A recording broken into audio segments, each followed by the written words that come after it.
Strict anti-abortion laws have been signed in several states in recent weeks, including Ohio, setting the stage for legal fights that could end up in the U.S. Supreme Court. Thanks for joining us at 6. I'm Mark Taylor. I'm Colleen Marshall. We have team coverage tonight, starting with Ted Hart, who is live with more on what could happen with Ohio's anti-abortion law.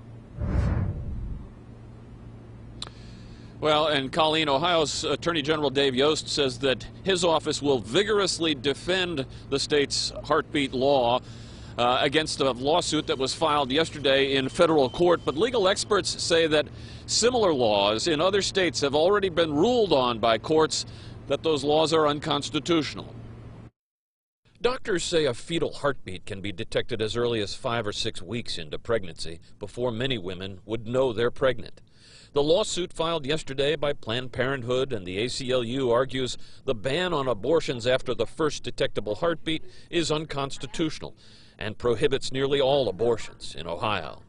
Similar bills in other states have already been rejected by the courts. The heartbeat bill is widely regarded as being inconsistent with existing constitutional rules about the permissibility of regulating abortion. OSU law professor Mark Spindelman says the challenge to Ohio's law becomes one of many similar cases on a possible track to the U.S. Supreme Court.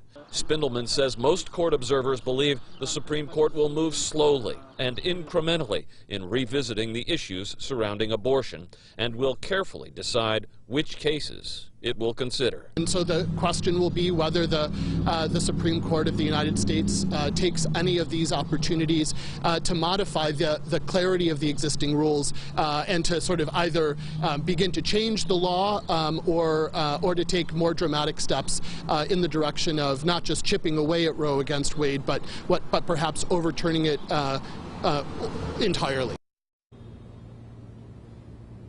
The first step, though, will be for a federal court judge here in the Southern District of Ohio to decide whether or not to put Ohio's law on hold while it is argued and makes its way through the court system.